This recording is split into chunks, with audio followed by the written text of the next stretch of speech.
Day 133, 2 Samuel 15, 1 Chronicles 19 through 20, and Psalm 3.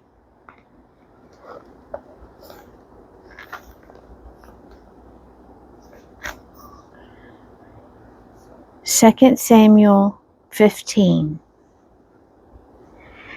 Absalom usurps the throne.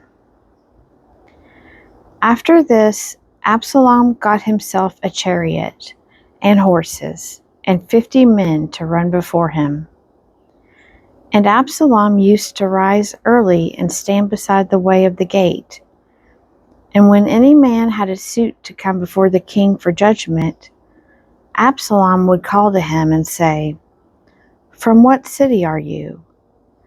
And when he said, "Your servant is of such and such a tribe in Israel," Absalom would say to him, "See, your claims are good and right, but there is no man deputed by the king to hear you."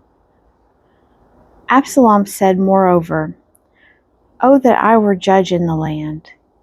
Then every man with a suit or cause might come to me, and I would give him justice." And whenever a man came near to do obeisance to him, he would put out his hand and take hold of him and kiss him. Thus Absalom did to all of Israel who came to the king for judgment. So Absalom stole the hearts of the men of Israel. And at the end of 4 years, Absalom said to the king, "Please let me go and pay my vow, which I have vowed to the Lord in Hebron. For your servant vowed a vow while I dwelt at Geshur in Aram, saying, 'If the Lord will indeed bring me back to Jerusalem, then I will offer worship to the Lord.'" The king said to him, "Go in peace." So he arose and went to Hebron. But Absalom sent secret messengers throughout all the tribes of Israel, saying, "As soon as you hear the sound of the trumpet, then say, 'Absalom is king at Hebron.'" With Absalom went 200 men from Jerusalem who were invited guests, and they went in their simplicity and knew nothing. And while Absalom was offering the sacrifices, he sent for Ahithophel, the Gilonite, David's counselor, from his city Gilo. And the conspiracy grew strong, and the people with Absalom kept increasing. David flees from Jerusalem. And a messenger came to David, saying, "The hearts of the men of Israel have gone after Absalom." Then David said to all his servants who were with him at Jerusalem, "Arise and let us flee, or else there will be no escape for us from Absalom. Go in haste, lest he overtake us quickly and bring down evil upon us, and strike the city with the edge of the sword." And the king's servants said to the king, "Behold, your servants are ready to do whatever my lord the king decides." So the king went forth, and all his household after him, and the king left 10 concubines to keep the house.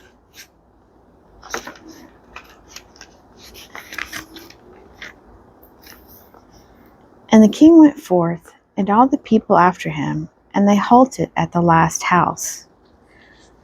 And all his servants passed by him, and all the Cherethites, and all the Pelethites, and all the 600 Gittites who had followed him from Gath, passed on before the king.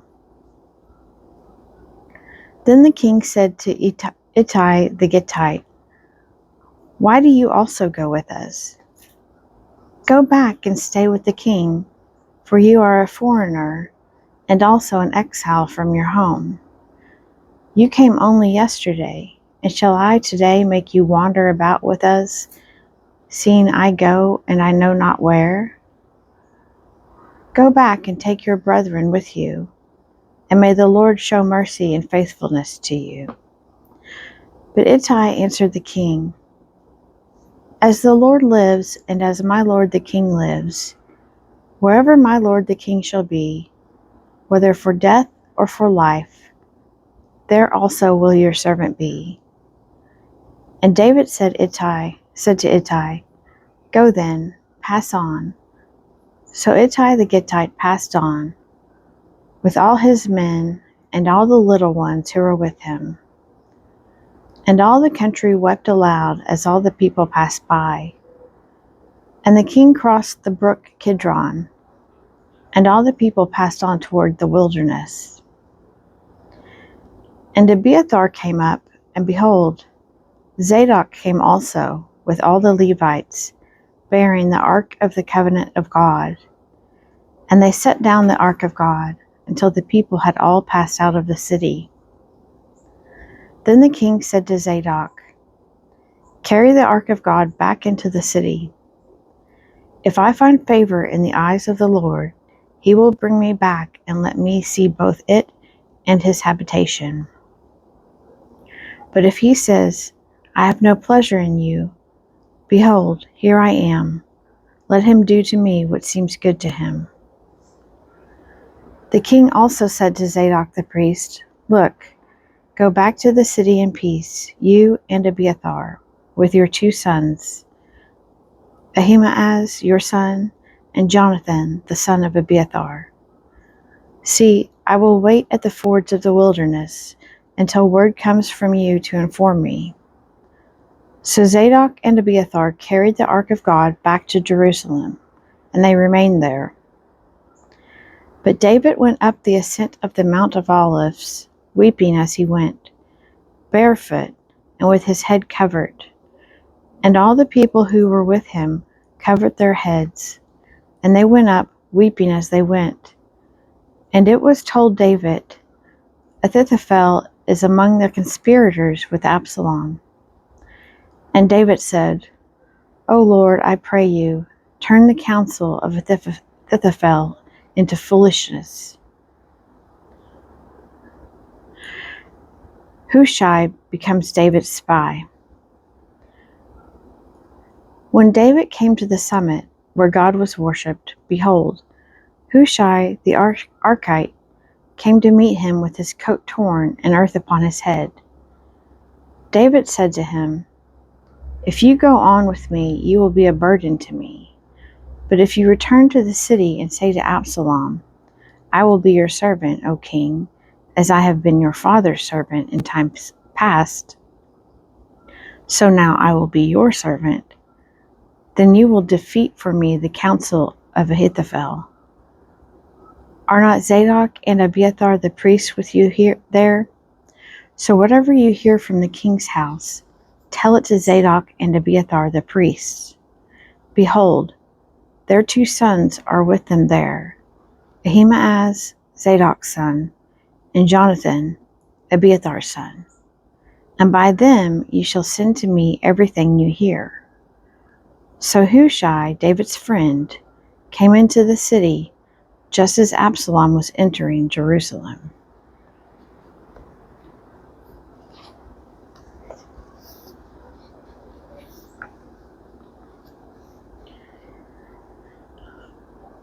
First Chronicles 19. Defeat of the Ammonites and Syrians.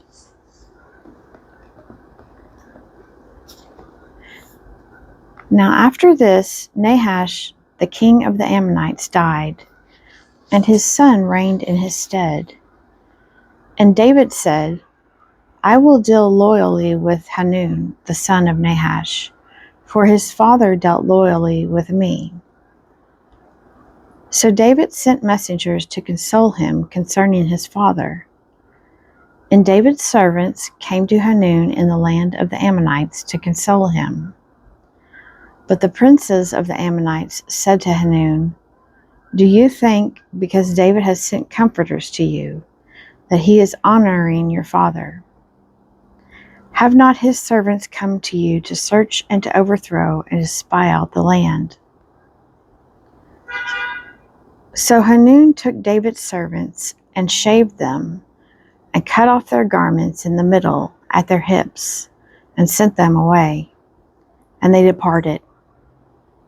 When David was told concerning the men, he sent to meet them, for the men were greatly ashamed.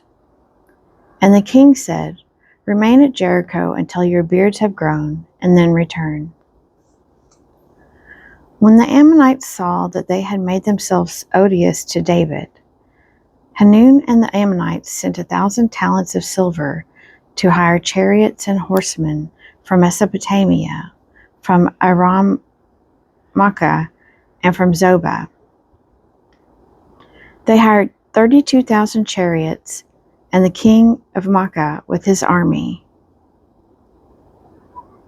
who came and encamped before Medeba. And the Ammonites were mustered from their cities and came to battle. When David heard of it, he sent Joab and all the army of the mighty men. And the Ammonites came out and drew up in battle array at the entrance of the city. And the kings who had come were by themselves in the open country.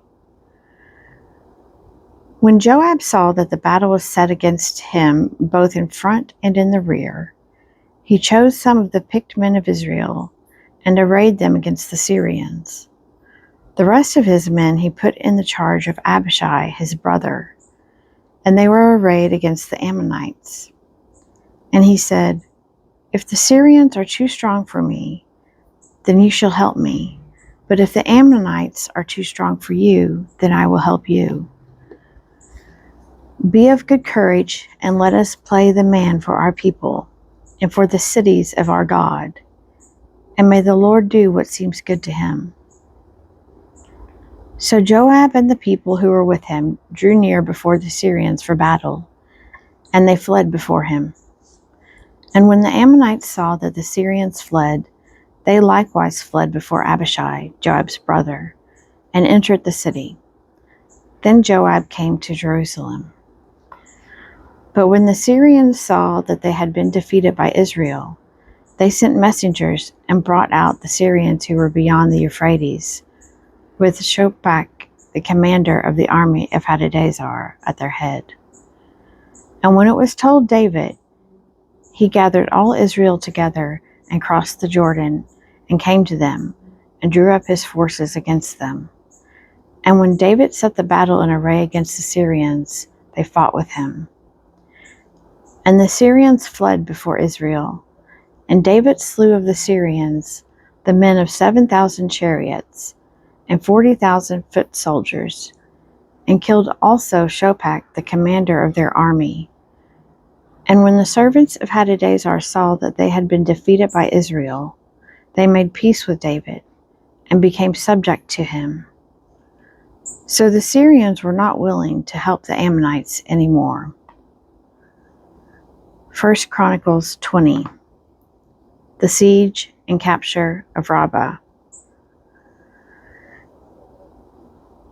In the spring of the year, the time when kings go forth to battle, Joab led out the army and ravaged the country of the Ammonites, and came and besieged Rabbah. But David remained at Jerusalem. And Joab struck Rabbah and overthrew it. And David took the crown of their king from his head.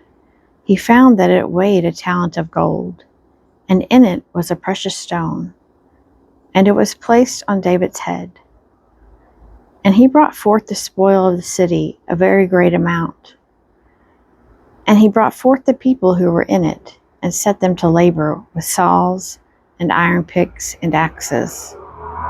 And thus David did to all the cities of the Ammonites. Then David and all the people returned to Jerusalem.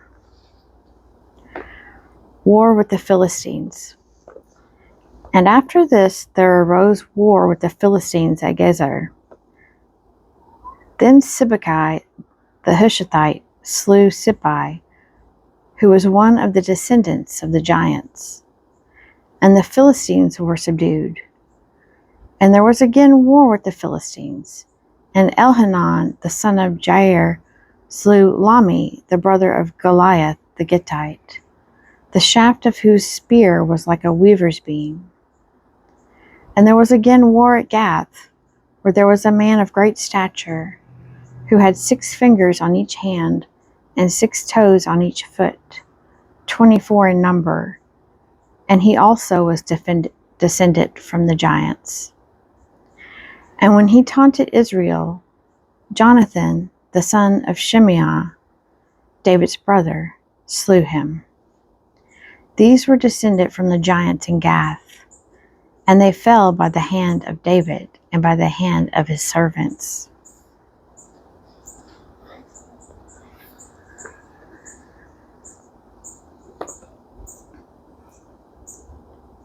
Psalm 3. Trusting God under adversity. The Psalm of David when he fled from Absalom his son. O Lord, how many are my foes? Many are rising against me. Many are saying of me, there is no help for him in God. But you, O Lord, are a shield about me, my glory and the lifter of my head. I cry aloud to the Lord, and he answers me from his holy mountain. I lie down and sleep. I wake again, for the Lord sustains me. I am not afraid of 10,000s of people who have set themselves against me round about. Arise, O Lord, deliver me, O my God. For you strike all my enemies on the cheek. You break the teeth of the wicked. Deliverance belongs to the Lord. Your blessing be upon your people.